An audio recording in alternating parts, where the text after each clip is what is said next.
Bismillahirrahmanirrahim. وَلْتَكُنْ مِنْكُمْ أُمَّةٌ يَدْعُونَ إِلَى الْخَيْرِ وَيَأْمُرُونَ بِالْمَعْرُوفِ وَيَنْهَوْنَ عَنِ الْمُنْكَرِ. السلام عليكم ورحمة الله وبركاته. إنما الخمر والميسر والأنصاب والأزلام رجس من عمل الsyaitan fajtanibuhu. Sungguh salah satu pekerjaannya syaitan itu al-maisir, suka mengundi-undi. Itu suka pekerjaan syaitan. Maisir itu berarti spekulan. Ada untung rugi. Tapi Pak, yang diundi tadi ini ada kerugian? Tidak ada. Nah, oleh karena itu kalau ada yang untung, tidak ada yang rugi. Nah, kita coba lihat bentuk undian dan hukumnya. Ada undian tanpa syarat. Bentuk dan contohnya seperti di pusat-pusat pembelanjaan. Kita sering sekali melihat ini. Ada undian. Jadi pemilik toko misalnya itu cuma membagikan begini. Bagi saja. Bagi rata. Tanpa syarat. Siapapun pengunjung dikasih. Ini merangka untuk melariskan saja dan meramaikan. Dikasih. Ini daya tarik datang. Seperti pasar-pasar murah, pameran. Hukum undian seperti ini tidak ada perbedaan. Adalah sepakat dihukumi boleh. Ikut saja begini. Kenapa? Menang dan kalah, naik tidak naik, tak tidak ada yang rugi. Tidak ada yang rugi. Maka ikut undian seperti ini disepakati oleh ulama hukumnya boleh, tidak ada perbedaan. Tapi kalau undian yang kedua, undian berhadiah, tapi tidak mempengaruhi harga produk. Jadi misalnya begini,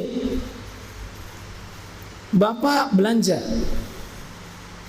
misalnya dengan jumlah harga tertentu diberikan apa? Kupon. Siapa yang sampai jumlah belanjanya sekian berhak dapat kupon. Atau dia belanja item-item tertentu. Kalau belanja ini, kalau belanja ini, maka dia berhak dapat undian. Tapi tidak semuanya, itu ada syaratnya. Dia punya syarat. Yang begini ikut undian boleh? Ini saya pemilik toko, saya pemilik produk ini. Kalau ada yang beli barangku sampai sekian harga, dia belanjanya sekian, kasih kupon. Kalau tidak sampai harganya, misalnya harga target 1 juta ke atas baru bisa dapat. Yang 1 juta ke bawah tidak berat. Berarti syarat. Hukumnya bisa boleh jika tujuannya untuk membeli barang, bukan untuk ikut undian. Jadi kalau ikut jadi pembeli, kalau dia butuhkan barangnya, berarti saya mau beli barangnya saya butuhkan. Adapun undiannya itu cuma fasilitas, ikut saja. Sekarang bisa haram. Kenapa bisa haram? Jika saya beli ini karena hadiahnya besar, mobil misalnya, motor misalnya, saya cuma keluarkan uang 1 juta, sudah ada kemungkinan saya dapat mobil atau rumah. Berarti tujuannya belanja untuk ikut undian. Ini seperti ini kalau bapak pergi gerak jalan santai, diundi mobil, diundi rumah 1 miliar, tapi harus bayar 25.000. Ikut atau tidak, Pak? 25.000-nya inilah yang haram, karena tidak jelas ki.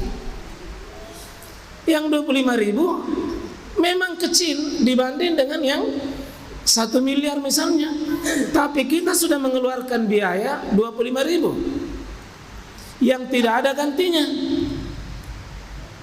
Ada gantinya kalau menang, kalau tidak menang rugi bandara. Ini yang tidak boleh. Kalau beli barang misalnya, beli barang, ada barang ini, barang ini, barang. Kalau saya butuhkan barang itu, barangnya saya beli.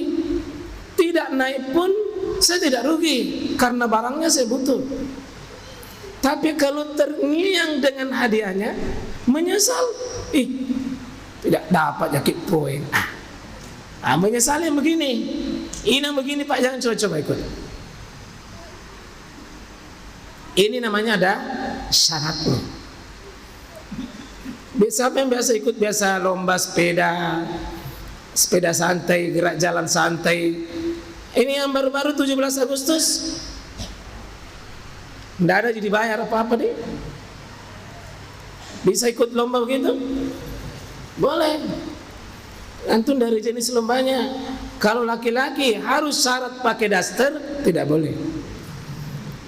Karena bukan judinya yang dikhawatirkan, ada tasyabuhnya menyerupai perempuan. Kalau lomba makan kerupuk, tidak boleh kalau berdiri, karena mempertontonkan adab yang tidak bagus. Lomba lari karung, boleh? Bisa, yang penting ada lari angkaruna. Ya, saya lihat itu ada yang baru-baru lomba lari karung, pesertanya meninggal. Ya. Langsung ada apa hadiahnya? Nah, hukumnya haram ini tadi ya, bisa haram, bisa tidak. Jadi kalau bapak mau ikut undian, tunggu dulu. Syarat ketentuannya apa?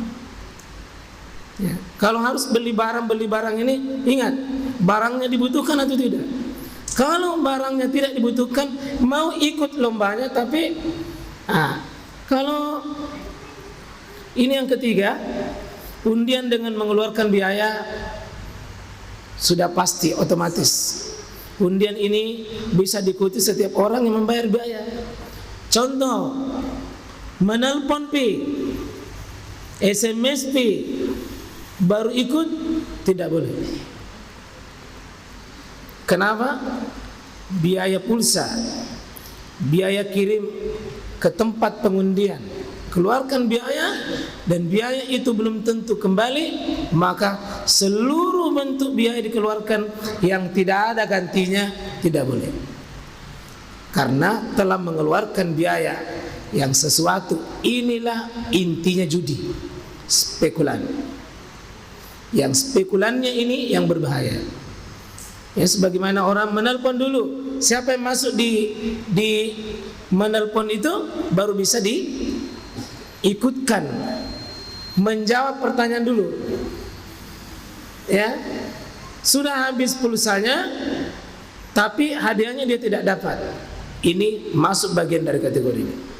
Meskipun kecil, ringan. Dan semua yang seperti ini sudah pasti namanya garar. Karena semua judi pasti garar. Meskipun tidak semua garar itu masuk judi. Yang bisa dipahami ya?